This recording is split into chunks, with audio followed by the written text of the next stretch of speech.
Today, I want to talk about AI.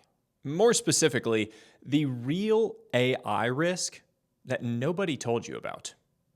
Most writing about AI falls into one of two broad conversations. Number one, speed. How fast things are changing and developing, the transformative and perhaps destructive potential of new technologies across the economic landscape.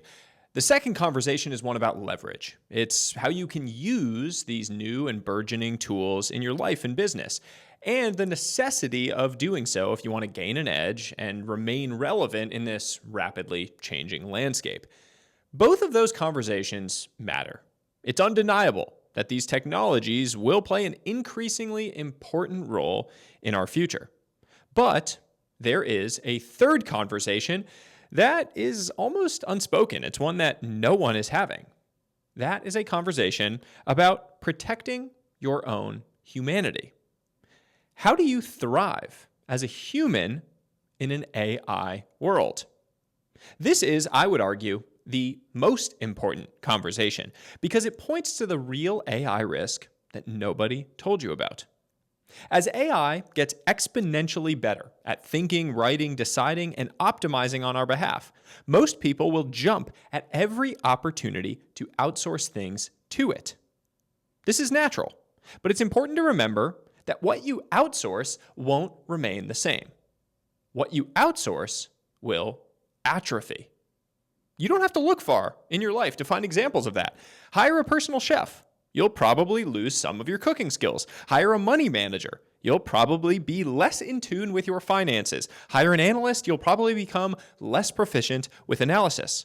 That's fine when you're outsourcing specific lower leverage tasks. But it can become irreversibly damaging when the outsourcing slowly spreads into a wide array of areas, into the deeper functions of your mind. This tendency creates something that I call AI brain, the gradual weakening of your cognitive, emotional, and creative muscles as more of your thinking, deciding, and interpreting gets handed off to the machines. AI brain is not a lack of intelligence. It's a lack of sharpness, a loss of the subtle connective tissue that shapes who you are and how you see the world. A slow, steady shift away from a rich tapestry of colors toward a flattened, grayscale version of life. When you outsource all of your friction and struggle in favor of efficiency and speed, you sacrifice what the friction and struggle had actually forged. You become dull. These aren't just subjective impressions, by the way. A preliminary study from MIT's Media Lab, which was provocatively titled Your Brain on ChatGPT, was among the first to study the impact of AI and its use on our cognition, on the way that our brains actually work. They found that participants who relied on AI assistance exhibited lower overall neural engagement, weaker memory recall, and reduced ownership of their own writing compared with those working unaided or with just a search engine. But let's be clear, the solution is not to reject AI. That would be impractical and misguided. AI is an extraordinary tool. Used well, it can expand what's possible for you, remove unnecessary friction from your life, and create real leverage. The problem arises when optimization becomes the only goal. Thriving in an AI world isn't about outsourcing as much as possible, outsourcing everything that you can. It's about drawing clear boundaries around what you refuse to outsource. Because the most important parts of human life aren't meant to be delegated. Let's be clear on that point. Your future will be defined not by what you can get AI to do for you, but by what you refuse to let it. To make this more actionable, here's the blueprint I'm following. 4 principles and clear rules to protect myself from AI brain. Principle number 1, embrace first pass thinking. First pass thinking is hard. It's the painful, cognitively demanding phase where you wrestle with an idea before it has any form or function. This is where your thoughts collide, where false starts are, quite frankly, the norm, where unexpected connections begin to emerge. AI allows you to opt out of all first pass thinking. You save time, but you bypass the work that kept you sharp. Protecting first pass thinking means leaning into that struggle. My rules for embracing first pass thinking. Number 1, I think before I prompt. I clarify the problem, my perspective, and what I actually believe before asking the machine to weigh in. Number 2, I write before I refine.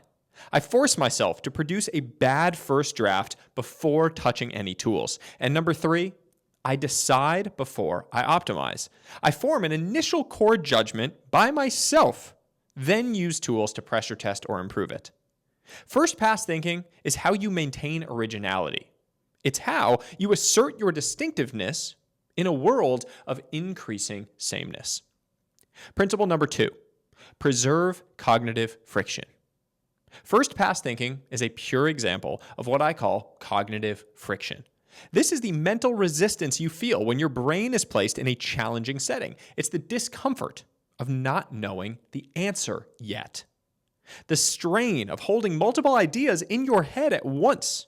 The effort required to work through something without immediate clarity or closure. Cognitive friction is a necessary precursor to cognitive growth and vitality. Preserving it means resisting the urge to eliminate every moment of discomfort. My rules for preserving cognitive friction. Number 1, I allow boredom to exist. I don't reflexively fill every empty moment with stimulation or answers. Number 2, I seek out solitude. If necessary, I schedule it into my life, sitting in silence, walking without technology, being alone with my thoughts. Number 3, I sit with problems longer than feels efficient. I allow ideas to remain unresolved in my mind before reaching for tools to close the loop. And number 4, I slow down my thinking, especially with writing, brainstorming, and decisions that compound over time. Cognitive friction is not an obstacle to be avoided. It's a gift. Be grateful for what it creates within you. Principle 3, do less, but deeper. AI dramatically lowers the cost of starting. New ideas, new apps, new projects, new directions. All suddenly cheap, fast, and frictionless. In a world where you can do anything, most people will try to do everything. The problem, of course, is that you aren't paid for doing hundreds of things poorly. You're paid for doing one thing beautifully. As Bruce Lee once said, I fear not the man who has practiced 10,000 kicks once, but I fear the man who has practiced one kick 10,000 times. End quote. Last week, my timeline was inundated with Claude Code vibe coding, whatever that means. I got at least 10 messages from people suggesting different apps or ideas I could create and launch. My response to one such inquiry from a close friend is representative of my overall perspective. I wrote, quote, I feel like in a world where you can build anything, choosing to not build is the harder thing. I'm bullish, slowing down and doing one thing extremely well. Always, end quote. The worst distractions in the world are the ones masquerading as good opportunities. In a world that seduces you with tools to do hundreds of things at a surface level, the ultimate human rebellion is to do one thing at a deeper level.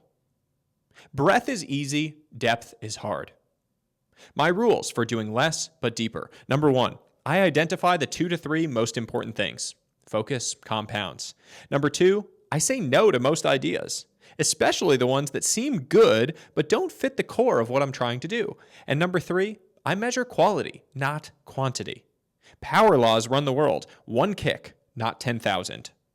In an AI world where breadth is easily available to everyone, depth is the one thing that is truly still earned. And principle 4, do more human things. My strongest belief is that as more and more of our lives become dominated by interactions with technology, the pendulum will swing toward valuing what is uniquely human. These things cannot be outsourced. They require presence, effort, vulnerability, and time. They're grounded in a human reality, your body, your relationships, your senses. Many of the capacities most threatened by AI, deep thinking, judgment, empathy, resilience, meaning, are strengthened through real-world human things. Doing more human things is how you stay anchored. My rules for doing more human things. Number one, I prioritize in-person interactions, real conversations, eye contact, shared experience, retreats, in-person gatherings, casual sit-downs. I always pass on Zooms in favor of meeting in real life. And number two, I do physically hard things.